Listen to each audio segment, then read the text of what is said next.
Ok, bienvenidos a la segunda parte de este curso introductorio sobre la sección de lenguaje y comunicación. Vamos a continuar con la segunda área que corresponde a la redacción indirecta. En el primer apartado vimos la comprensión lectora y ahora vamos a empezar con los tipos de textos que podrían presentarse en nuestro examen, ya que debemos familiarizarnos con la manera en que se escriben para poder seleccionar el que quede más adecuado a la situación comunicativa, al emisor y al propósito que se busca. Tenemos dos distintas áreas, la de estudio y la de participación social. En el caso del ámbito de estudio, tenemos en primer lugar el artículo de divulgación científica. Este tiene como propósito presentar información o los avances que se van dando en algún área disciplinar importante. El género al que corresponde es el científico y el registro lingüístico al que se recurre principalmente va a ser formal, especializado, un lenguaje muy objetivo, que va a buscar siempre la claridad del mensaje y se va a recurrir al modo impersonal para dar a conocer la información. Posteriormente viene el protocolo de investigación con el que se busca plantear y planificar de manera más estructurada alguna investigación que se quiere desarrollar. En este caso tenemos un texto de tipo científico que también va a buscar un lenguaje formal, objetivo, preciso, especializado y muy claro para que nuestro lector entienda desde un primer inicio qué es lo que se va a hacer. Posteriormente viene la reseña, con la que buscamos informar y valorar algún producto cultural. Este texto es de tipo científico o investigativo. También vamos a recurrir a un registro muy formal, comprensible, breve, claro y especializado. En cuanto al ámbito de participación social, tenemos la editorial del periódico que busca explicar, valorar o comentar algún hecho importante. En este caso, no sabemos quién escribe el texto, pero regularmente es alguien de la editorial del noticiero. Su género es de opinión o periodístico y también va a buscar un lenguaje formal, claro, conciso, preciso, sencillo y ágil, que fácilmente puedan comprender los lectores a la hora de acercarse al texto. Después viene la convocatoria, con la que se busca producir una reacción en el público para que acudan a un llamado o participen dentro de algún evento. El tipo de género al que pertenece es informativo. Su lenguaje también es formal, claro y preciso, porque se busca que el lector entienda para qué es la convocatoria, cuándo se realizará, qué beneficios puede traer. Y por último lugar tenemos la carta de exposición de motivos, que tiene que ver con el género epistolar y de opinión. Con ella buscamos exponer cuáles son los motivos que nos llevaron a hacerlo y demostrar a quien la lea por qué deberían elegirnos para lo que nos estamos postulando. Igualmente tenemos un registro formal, breve, conciso, sencillo, claridad. Siempre hay que tener en cuenta entonces por qué escribimos, para qué escribimos, con qué propósito lo hacemos y adecuar todas estas características a quien nos estamos refiriendo o dirigiendo. Después debemos tener en cuenta entonces el proceso comunicativo, los elementos del proceso comunicativo. A continuación vamos a verlos. En este caso tenemos un emisor, un mensaje, un receptor, un contexto, un canal y un código. ¿Por qué es importante tener en cuenta todos estos elementos? Porque si yo estoy escribiendo, digamos, un cuento para niños, necesito saber qué características tiene mi receptor, que es un niño, adecuar mi mensaje a las características de un niño. Tendría que ser lenguaje sencillo, muy claro, palabras que los niños ya comprendan, mayormente poner imágenes. En cuanto a mi contexto, pues a qué tipo de niños le estoy escribiendo, dentro de qué contexto están, el canal, ya sea un medio digital o un medio escrito, y el código, como ya dijimos, pues el tipo de lenguaje que voy a usar para referirme. Después, entonces, entraremos con los tipos de preguntas que podrían venir en el examen y cómo resolverlas de una manera adecuada. La primera de ellas es la que sigue. Nos dice, intención comunicativa, es el apartado. De las siguientes redacciones que hacen referencia a felinos en México, ¿cuál pertenece a un artículo de divulgación científica? Inciso A, en el trabajo de campo en Yucatán se registraron varios ejemplares de puma con color, mediante cámaras trampa. Inciso B, hace muchísimos años vivía en México una pantera que atemorizaba y disfrutaba dándole sustos a otros animales. Inciso C, en un zoológico de Guanajuato, un menor que saltó la barrera fue atacado por un jaguar, el cual le mordió y rasguñó un pie. Si vemos bien los tres enunciados, en uno vemos que se hace una referencia más bien narrativa, que sería el inciso B. Es como si se nos estuviera contando la historia sobre un animal, que no es lo que estamos buscando. En el inciso B tenemos más una redacción de una nota informativa y lo que estamos buscando es cuál podría adecuarse a un artículo científico. En este caso, entonces, sería el inciso A, ya que tiene un lenguaje más relacionado con el ámbito científico y no tenemos otro tipo de lenguaje. La siguiente pregunta que tenemos nos dice, un investigador desea conocer la relación entre la autoestima y la duración de las relaciones de pareja en adolescentes. ¿Cuál de las siguientes oraciones es una hipótesis de investigación adecuada para su objetivo? Ok, entonces, tengo que tener en cuenta que lo que se busca es una hipótesis para una investigación. ¿Qué tipo de lenguaje debería tener una hipótesis para ser correcta y adecuada a lo que se está buscando? Inciso A, la autoestima de los adolescentes es inversamente proporcional a la duración de sus relaciones de pareja. B, según Rosenberg, la autoestima son los pensamientos y sentimientos que una persona tiene sobre sí misma. Inciso C, se seleccionaron 218 adolescentes diagnosticados con baja autoestima y 220 considerados con alta autoestima. En este caso, otra vez tenemos tres opciones. La primera de ellas parecería la más adecuada. Veamos qué pasa con las otras dos. El inciso B tiene más una redacción de un marco teórico, porque hay un autor que definió cierta palabra. En el inciso C tenemos más bien la metodología, que fueron el número de personas que se tomaron en cuenta, y lo que buscamos entonces es lo que nos ofrece el inciso A, que es la hipótesis, que sería la autoestima de los adolescentes, es inversamente proporcional a la duración de las relaciones en pareja. Otro ejemplo de reactivo de intención comunicativa es el siguiente, que nos dice, la reseña del libro Movimientos Sociales en el siglo XXI, ¿a qué público está dirigida? Ok, vamos a leer los incisos. El A, gente de negocios e inversionistas. Inciso B, lectores de novelas históricas. Inciso C, especialistas de las ciencias sociales. Si tomamos en cuenta entonces el título del libro, Movimientos Sociales, podemos elegir entonces para quién está escrito este texto, que sería los especialistas de las ciencias sociales. Otro tipo de personas obviamente también puede acercarse a la reseña, pero el escritor siempre va a tener en mente un público objetivo al que desea que llegue su texto.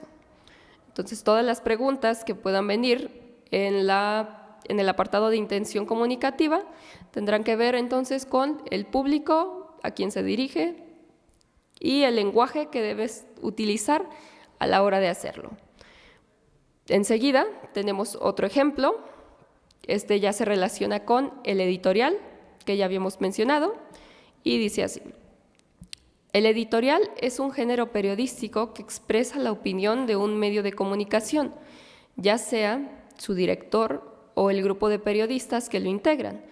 ¿Cuál de los siguientes enunciados expresa una opinión? Inciso A. La Ley General de Acceso de las Mujeres a una Vida Libre de Violencia afirma que el feminicidio es la forma de violencia de género contra las mujeres que llega hasta la muerte violenta u otras formas de muertes evitables. Inciso B.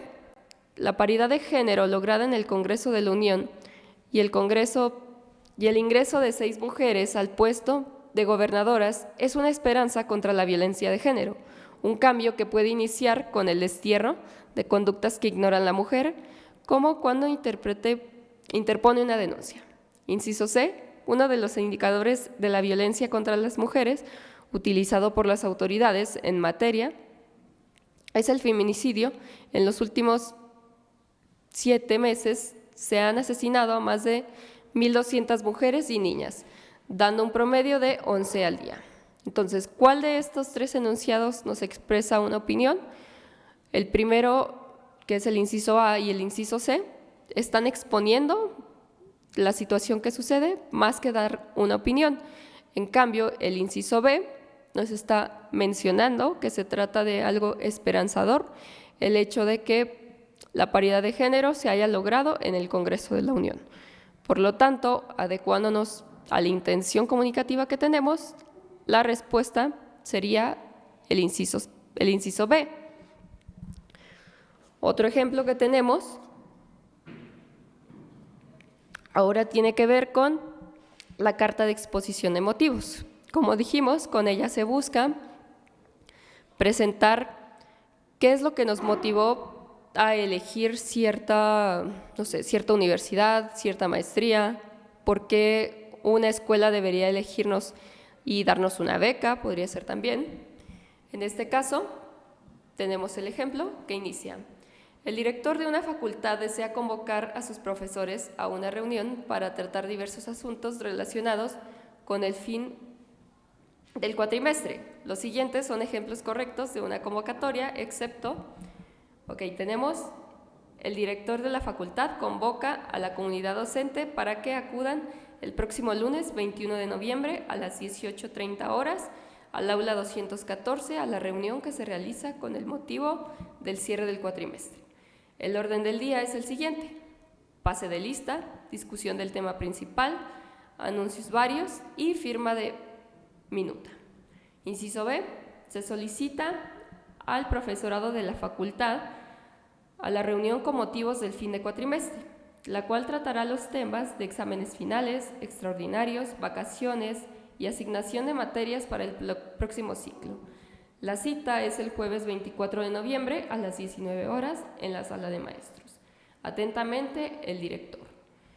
Inciso C. Por órdenes de la dirección de la facultad, se convoca a los maestros a una reunión que tratará los temas relacionados al fin de ciclo.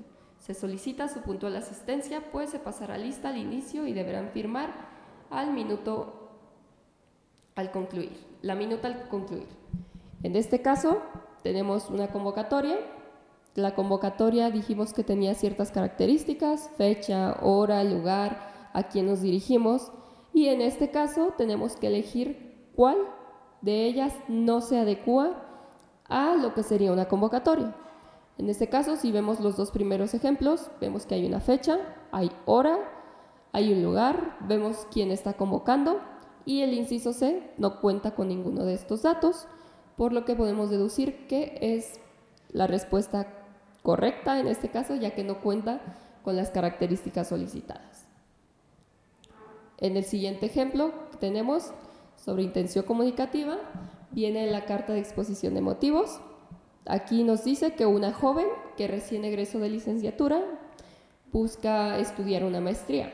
Entonces, la universidad en la que anhela ingresar establece en su proceso de selección la redacción de una carta de exposición de motivos. Los siguientes son ejemplos correctos de una exposición de motivos, excepto.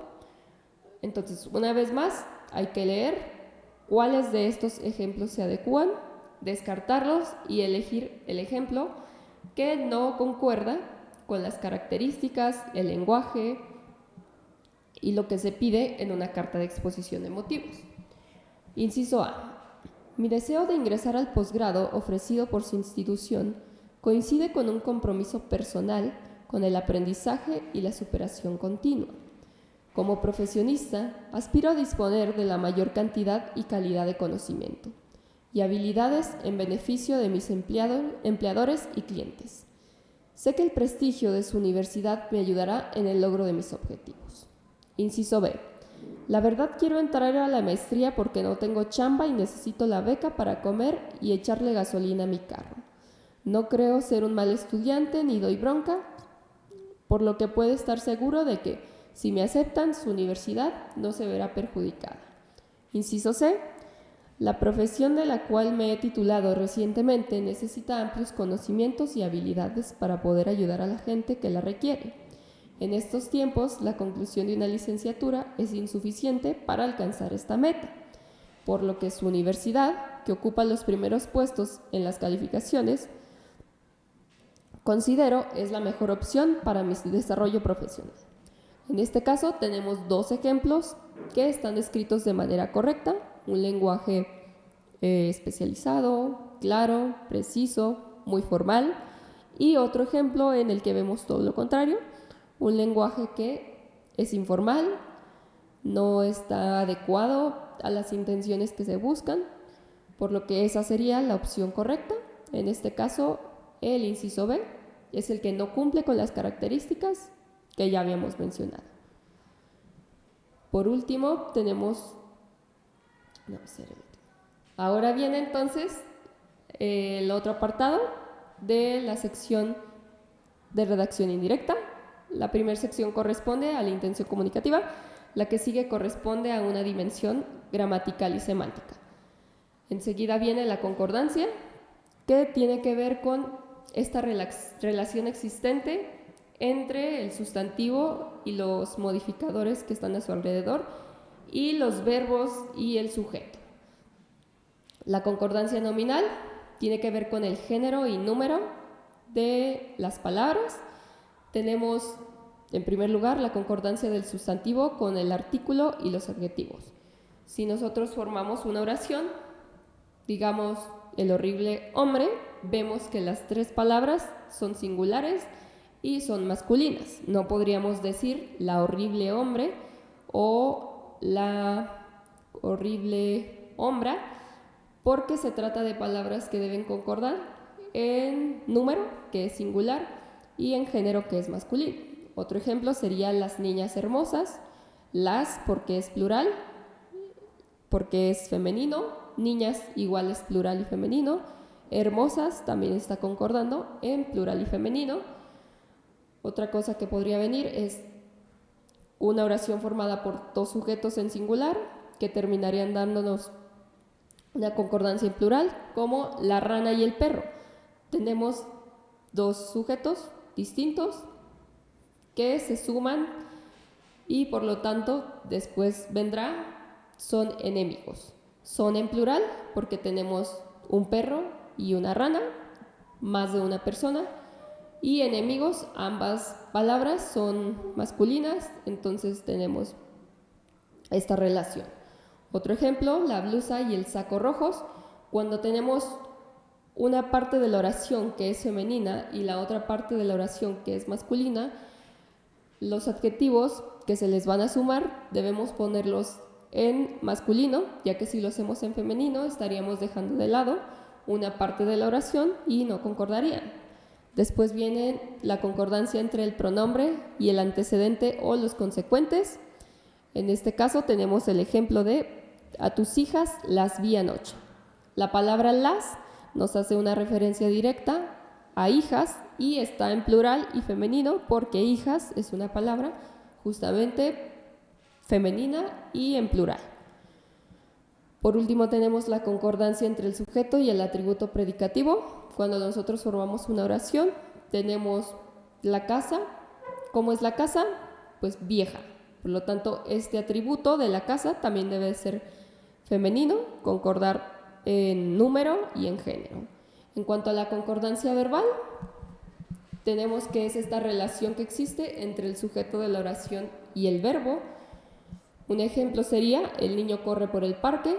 El niño es una persona nada más, en singular entonces, y corre justamente se relaciona al ser singular y ser la tercera persona. Recordemos que en español existen tres personas: primera, yo; segunda, tú; tercera, él, en singular, y otra vez tres, pero en plural. Primera, nosotros; Segunda, ustedes. Tercera, ellas o ellos. No podríamos decir los niños corren porque los niños es plural y corre es singular. Más bien sería los niños corren. También tenemos otro ejemplo que nos dice nosotros fuimos por leche. Nosotros es primera persona plural. Fuimos igual concuerda al ser plural. No podríamos decir nosotros fueron por leche porque no está habiendo una concordancia entre el sujeto y el verbo. Entonces, la concordancia nominal tiene que ver con el género y el número de quien estamos hablando, y la concordancia verbal tiene que ver con el número y la persona a la que nos estamos refiriendo. Algunos ejemplos que podrían venir. A continuación tenemos el primero. En este caso se les van a presentar enunciados. Elija el enunciado correctamente escrito. Mi recomendación es, hay que leer cuidadosamente porque una pequeña letra podría hacer que nos equivocáramos al momento de seleccionar. Inciso A. La niña pasea por el parque con su perro. Inciso B. La sombrilla es muy bonito por sus colores. Inciso C. Los sapos no dejan dormir debido a su croar. La primera oración tiene una concordancia en género, número y persona. La segunda oración no tiene una concordancia en el adjetivo. En vez de ser masculino, debería estar en femenino, bonito, bonita. Y la tercera oración no tiene una concordancia verbal. Nos estamos refiriendo a un sujeto que está en plural, los sapos, y el verbo está en singular, deja. En realidad entonces debería decir dejan. Los sapos no dejan dormir debido a su croar. La sombrilla es muy bonita por sus colores. Dado estas dos situaciones, la respuesta correcta estaría en el inciso A. La niña pasea por el parque con su perro, ya que tiene toda la concordancia, tanto nominal como verbal. El siguiente ejemplo de gramática y semántica nos dice: elige el enunciado que está correctamente escrito. La chamarra y el pantalón es de excelente calidad. El pants y la playera son demasiado cómodas. El abrigo y la blusa resultan abrigadores. El primer inciso tiene un verbo en singular, por lo cual ya nos da una pista de que no se trata de la oración correcta. En realidad debería decirnos son, ya que nos estamos refiriendo a un objeto en plural. El pants y la playera debería tener un adjetivo en masculino, ya que como lo mencionamos, cuando tenemos una palabra que es femenina y otra masculina, a la hora de calificarlas debemos hacerlo con un sustantivo, un adjetivo en masculino.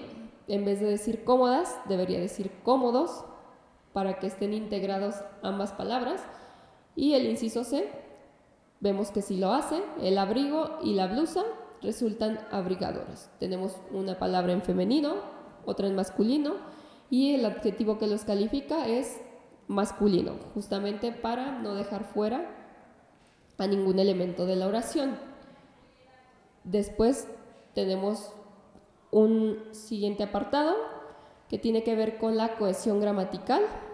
La cohesión gramatical dentro del texto tiene que ver con estos recursos que retomamos o que utilizamos más bien para dar una continuidad al texto. Hay dos mecanismos para hacer esto. Tenemos la correferencia, que tiene que ver con hacer una repetición o mantener el referente del que estamos hablando, ya sea mediante el uso de pronombres personales, posesivos, demostrativos, artículos, etc. Por ejemplo, ya tengo las imágenes para el video. ¿Dónde quieres que las guarde? Esta simple palabra las nos ayuda a hacer una relación de que estamos refiriéndonos a las imágenes sin necesidad de volver a repetir la palabra. Otro ejemplo, mi amiga está furiosa, su novio la ha engañado. La otra vez está funcionando para hacer una referencia a el sujeto de la oración, que es la amiga. Otra forma de hacer esta correferencia puede darse usando sinónimos. Para no repetir el mismo referente, cambiamos la palabra por otras. Nuestro auto ya es muy viejo, el vehículo no deja de averiarse. También los pronombres nos ayudan a hacer esta correferencia. Mi perro es muy amigable, él deja que todo el mundo lo acaricie. Él nos hace una referencia directa al perro del que estábamos hablando al inicio. Otro mecanismo para la cohesión gramatical es la elipsis, que tiene que ver con el suprimir alguna parte de la oración o del texto, ya que debido al contexto nosotros deducimos la información de la que se está hablando. En el primer caso tenemos, a él le gusta el chocolate, a ella el sushi. ¿A ella qué? Pues a ella le gusta. Ya tuvimos en la primera parte el verbo, entonces en la segunda ya no sería necesario volverlo a escribir porque conocemos el contexto y sabemos que nos estamos refiriendo a lo mismo. Otro ejemplo, ¿viste la serie que te recomendé? Sí, vi la serie que me recomendaste. Otra vez ya no es necesario poner la información porque a partir de la pregunta pues ya deducimos que estamos refiriéndonos justamente a lo que se nos preguntó. El director no vino el día de hoy, se reportó como enfermo. Ya no es necesario volver a repetir que el director se reportó como enfermo porque debido al contexto estamos comprendiendo que justamente se nos habla de la misma persona. Entonces la correferencia tiene que ver con el retomar el referente del que se está hablando, ya sea a través de artículos, de sinónimos o de pronombres, y la elipsis vamos a eliminar toda la información que nos sea innecesaria, ya que la vamos a comprender por el contexto en el que nos encontramos. Un ejemplo de este tipo de cuestiones lo tenemos enseguida. Es un reactivo en el que vamos a tener que elegir cuál de estos enunciados no se adecua a lo que es la elipsis. Dice, los siguientes son ejemplos de oraciones que poseen elipsis, excepto, número 1, jugamos al Nintendo Switch o al fútbol. Número 2, él se fue por la noche y ella se quedó ahí. Número 3, te llamó tu amiga María o tu primo Pedro. Número 4, ya sabes, es una chismosa y pésima persona. El primer inciso es el A, que se refiere al enunciado 2, el segundo inciso es el B, que se refiere al enunciado 3, y el inciso C se refiere al 4. En el inciso 2 vemos que tenemos dos verbos distintos, fue y quedó. En el inciso 3 hay un solo verbo que se refiere a si llamó María o Pedro. Ya no necesitamos volver a poner si llamó Pedro porque lo estamos deduciendo. Y en el 4 tenemos que se está hablando de una persona a la que ya se conoce. Entonces, la respuesta correcta en este caso sería el inciso A, la oración número 2, porque se nos están repitiendo los elementos en la oración. Y en la elipsis habíamos dicho que se elimina alguna de las partes, ya que el contexto nos ayuda a comprender que nos estamos refiriendo a lo mismo. Después viene la cohesión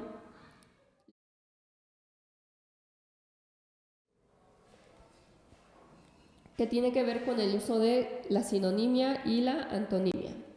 La antonimia es esta relación que existe entre palabras en las que su significado es completamente opuesto. Tenemos los complementarios, donde la negación de uno implica la afirmación del otro. Si yo digo no aprobé el examen de química, entonces esto quiere decir que reprobé el examen de química. Los antónimos como tal, que están basados en una escala de valores, alto, bajo, negro, blanco, flaco, robusto, y entre estas palabras existen escalas. Por eso se refiere a que entre lo negro y lo blanco, no sé, hay grises, entre lo alto y lo bajo hay personas medianas, y finalmente tenemos los que son recíprocos, que tiene que ver con que son palabras que para que existan se requiere que también exista su contrario. Para que exista un alumno, también debe existir un maestro. Sin el alumno, el maestro tampoco existe. Pagar, cobrar, dar, recibir. Entonces, la antonimia tiene que ver con el uso de palabras que son contrarias. Día, noche, nublado, soleado. Y la sinonimia tiene que ver con esta relación que tienen las palabras en cuanto a la semejanza en el significado que poseen. Bonito, hermoso, y en este caso tenemos la absoluta, que tiene que ver con palabras que poseen el mismo significado en cualquier contexto, abecedario y alfabeto. Donde lo pongamos siempre van a significar lo mismo, esposo, marido. Tenemos la sinonimia parcial, que tiene que ver con algunos términos que en determinado contexto se pueden cambiar. Me gusta, imitar, copiar, los estilos que veo en Pinterest. Imitar y copiar, en este caso funcionan, ya que el contexto se presta para ello. Y también tenemos la referencial, que son palabras que regularmente no serían sinónimos, pero en un contexto lo hacen. Alex siempre confió en su perro. Era el mejor guardián. Entonces, guardián quizá no funcionaría en otro contexto para referirse a un perro, pero en este caso lo hace y funciona como un sinónimo.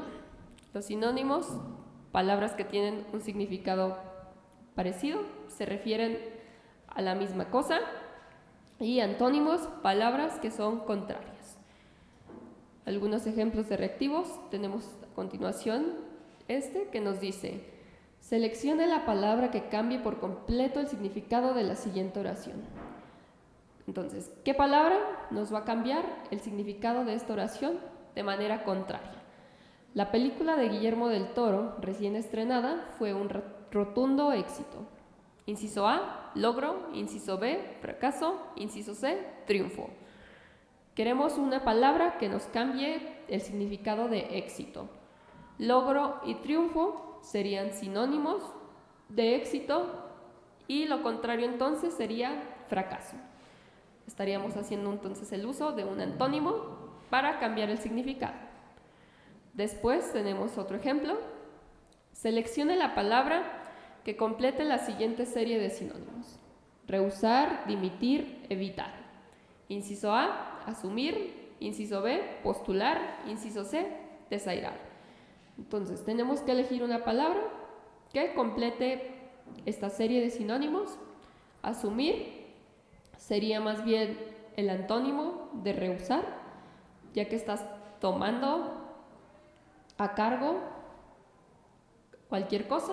Postular es una palabra completamente diferente. Y desairar sí tendría que ver con esta relación de evitar, de dejar algo de lado. Posteriormente viene la cohesión textual. Esta tiene que ver con el uso de ciertos marcadores textuales que no son más que palabras que nos ayudan a darle una hilación a nuestro texto, a nuestras oraciones, a nuestros párrafos. Y de estas palabras existen muchos tipos. Tenemos los conectores argumentativos, los conectores reformuladores y los conectores estructuradores. Hay muchísimos tipos de marcadores textuales. Hay listas que nos pueden servir para utilizarlos dependiendo de lo que estemos buscando. Aquí les pongo algunos ejemplos. Pueden tomarse el tiempo suficiente para leerlos. Tenemos los aditivos, los adversativos, los concesivos, los consecutivos e hilativos, explicativos, reformuladores, rectificadores, recapitulativos e hilativos, de orden, de apoyo, de digresión, ejemplificativos. Y pues tiene que ver con dar un orden, una secuencia a nuestro texto. Cuando nosotros estamos preparando una receta, se nos va diciendo: en primer lugar, precalientas el horno. En segundo lugar, pues sacas los ingredientes, los depositas en un bowl. En tercer lugar, y así. Entonces son justamente todas estas palabras que nos ayudan a darle una secuencia, un orden a nuestro texto. Y otra cosa que nos ayuda también en la cohesión textual es la sintaxis que siguen las oraciones en el español, que no es más que el sujeto, más el verbo, predicado y los complementos. Un ejemplo, los veloces niños corren por el parque. Otro que no sería muy común, caminan por la playa los hombres. Y otro que tampoco sería común, por el camino de la vida andan las almas. Estos ejemplos se usarían en textos narrativos porque ahí sí hay un intercambio entre el orden de la oración, pero nosotros como hablantes siempre seguimos este orden: sujeto, verbo y predicado. Un ejemplo de cohesión textual viene a continuación y nos dice: ordene las oraciones para formar un párrafo coherente. Enseguida, número 1. Enseguida verter la caja de harina, 2 huevos y una taza de leche en un tazón. Número 2. Posteriormente, pasar la mezcla a un molde previamente engrasado. Número 3. Para dar inicio al proceso, precalentar el horno a 180 grados centígrados. Número 4. Finalmente, sacar del horno una vez que haya transcurrido el tiempo. Número 5. Mezclar todos los ingredientes hasta que quede una masa homogénea. Número 6. Meter y dejar en el horno durante aproximadamente 45 minutos. Inciso A nos tiene un orden 3, 1, 5, 2, 6, 4. Inciso B, 3, 5, 1, 2, 6, 4. Inciso C, 3, 5, 1, 4, 2, 6. Si yo me voy a las palabras, lo que nos daría un indicio sería para dar inicio. Este sería nuestro paso número 1. Entonces, ¿cuál de los incisos tiene el 3 en primer lugar? El A y el B. El inciso C se dejaría de lado, ya que no inicia justamente con este marcador textual que nos está indicando el inicio del proceso.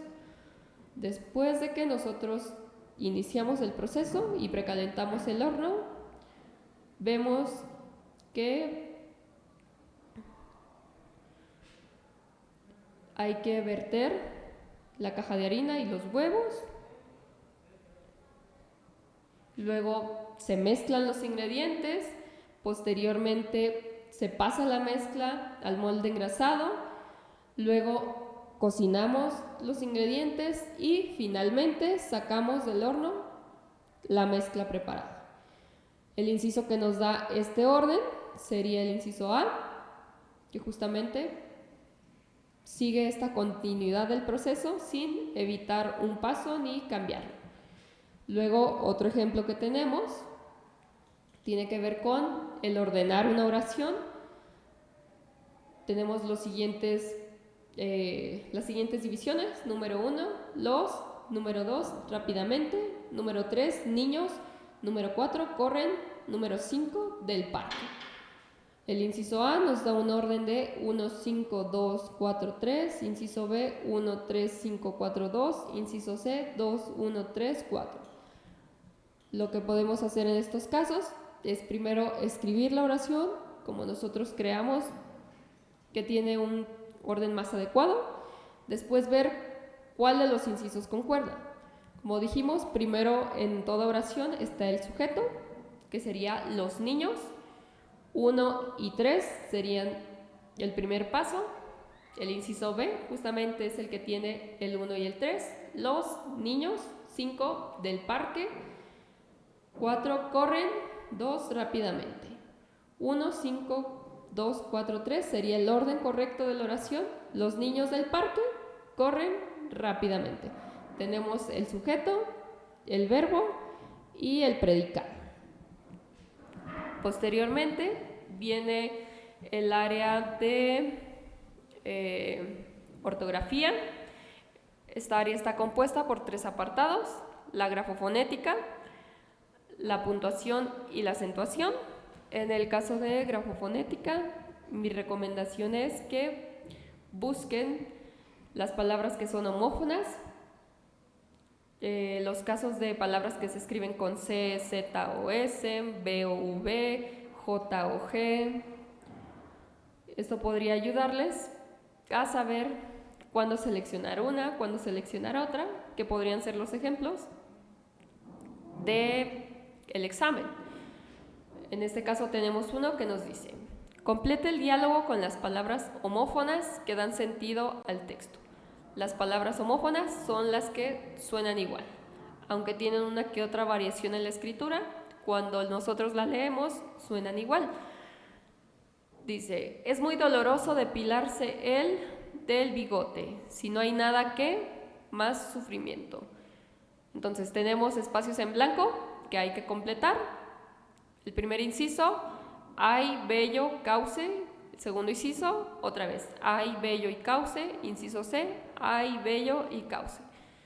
Si nos estamos refiriendo en primer lugar a algo que causa dolor, la expresión que nos ayudaría justamente a dar por entendido esto no llevaría H al principio, ya que si lleva H al principio viene del verbo haber.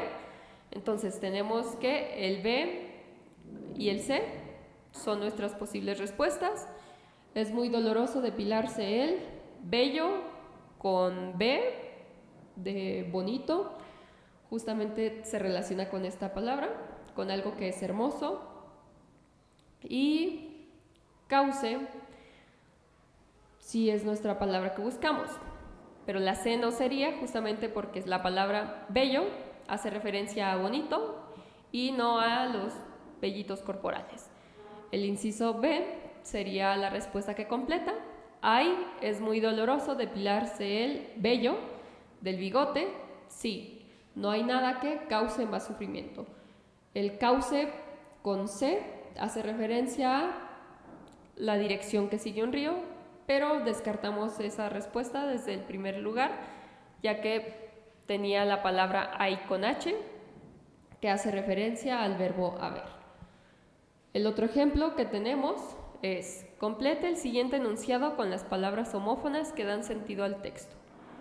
Otra vez tenemos palabras que leemos y suenan igual, pero al momento de ver su significado es diferente. Mi vecino plantó una de arándanos y colocó una para que nadie se acercara a robar sus frutos.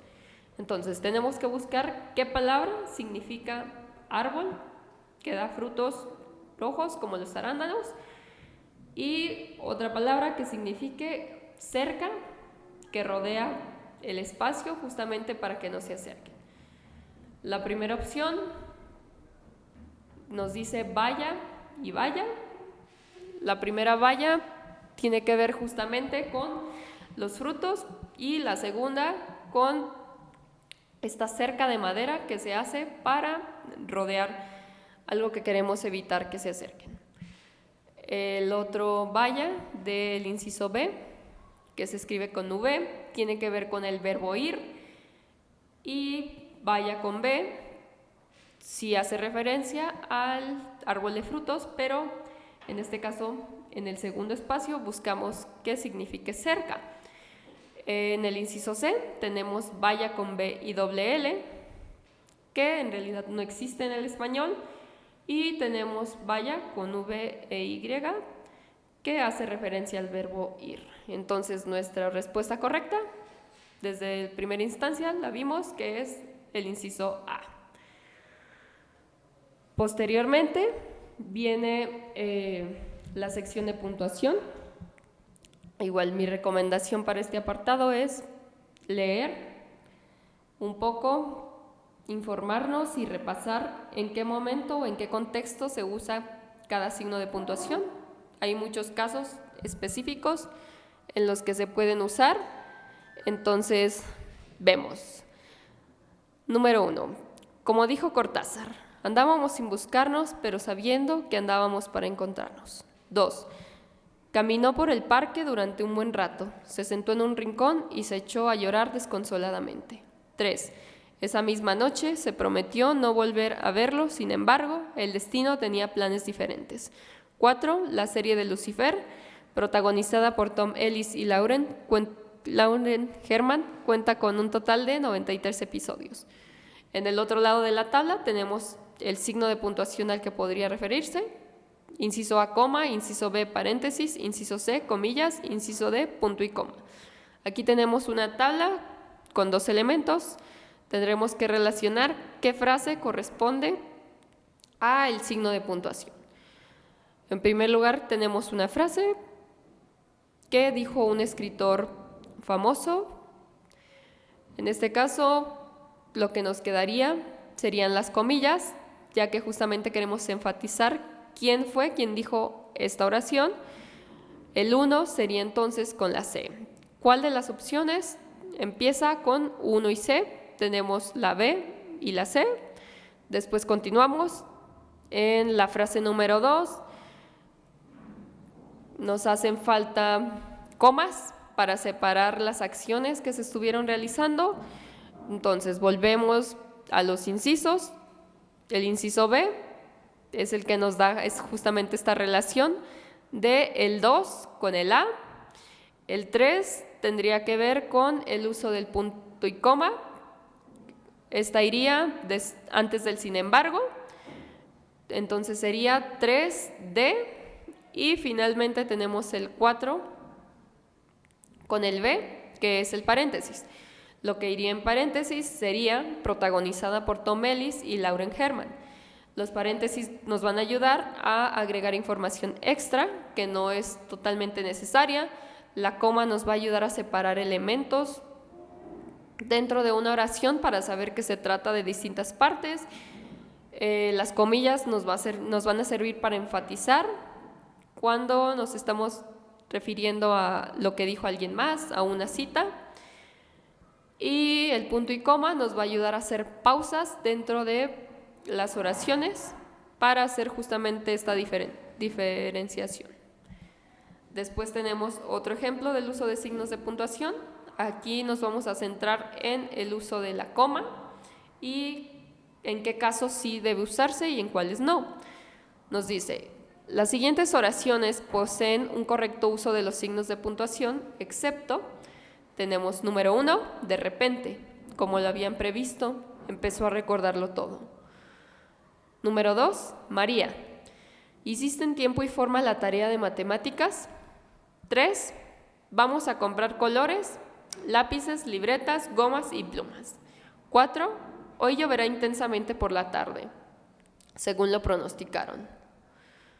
Entonces, en el inciso A tenemos que es el número 1, en el inciso B que es el número 3 y en el inciso C que es el número 4.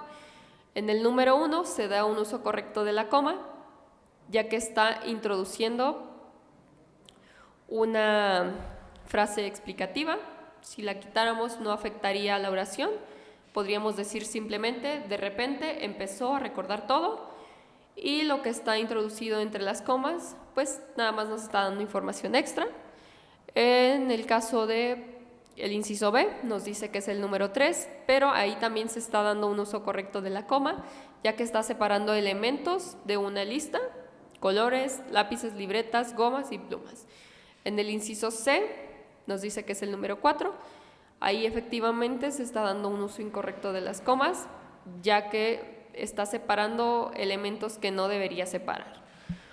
Otro ejemplo que tenemos sobre el uso de signos de puntuación. Sobre el uso de signos de puntuación, este es el último ejemplo. Después vienen el uso de la acentuación. En este caso también les recomiendo mucho el ver cuál es el acento diacrítico y cuáles son las palabras que más populares, por así decirlo, de este tipo de acento. En este caso vamos a completar una frase para que tenga un sentido correcto. Mi tío, que es atleta de alto rendimiento, bebe agua mientras pasea a su perro por el parque, aunque afirma que el té de manzanilla también es delicioso. Entonces, hay que ver cuáles de las palabras en los siguientes incisos están acentuadas de manera correcta. Si pensamos en mí, la palabra mí no debería ir acentuada, ya que no nos estamos refiriendo a una persona, sino más bien a que se trata de mi tío y no del tío de otra persona. En este caso, el inciso A es el que no tiene acentuada mi. Bebe tampoco debería ir acentuado, porque si lo acentuamos estamos haciendo referencia a un bebé, a un humano recién nacido. Y T, en este caso sí debe llevar acento, ya que nos estamos refiriendo a la bebida, que en este caso sería de manzanilla. Entonces el inciso A es nuestra respuesta correcta, ya que cumple con la acentuación necesaria. Otro ejemplo que también tenemos. Las siguientes son ejemplos de palabras que poseen un acento diacrítico, excepto número 1, de, número 2, afán, número 3, número 4, tú. En primer lugar necesitaríamos saber qué es el acento diacrítico y, en pocas palabras, no es más que el acento que nos ayuda a diferenciar palabras monosílabas que significan distintas cosas. Sé y sé de saber, tú de persona y tú de posesivo. En este caso, de sí sería un acento diacrítico, ya que está haciendo referencia al verbo dar. También sería un acento diacrítico, ya que está haciendo referencia a una persona.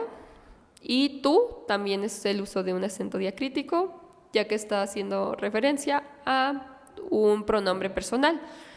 Afán es una palabra completamente distinta que tiene un acento, pero en este caso es ortográfico, no tiene una función de acento diacrítico. Entonces nuestra respuesta correcta sería el inciso C.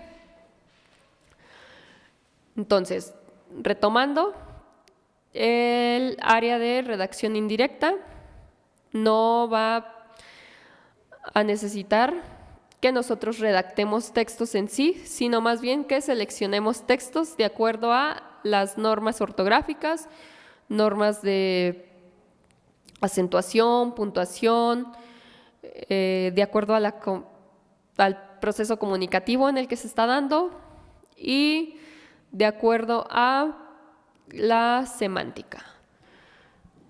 En cuanto a los temas que pueden venir, pues ya tuvieron un poco de acercamiento a ellos.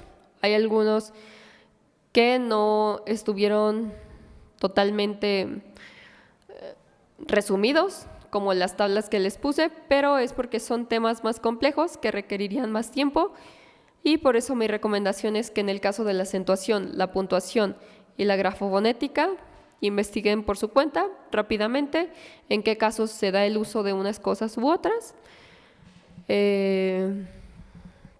Y pues por mi parte eso sería todo. No olviden que en estos exámenes es muy importante leer detalladamente. Una palabra puede cambiar el significado completamente. Una letra puede ser la diferencia entre una respuesta correcta e incorrecta. Leer siempre va a ser lo más importante. Por eso hay que leer de manera detenida, lentamente. Si no comprendimos la primera vez, volverlo a hacer.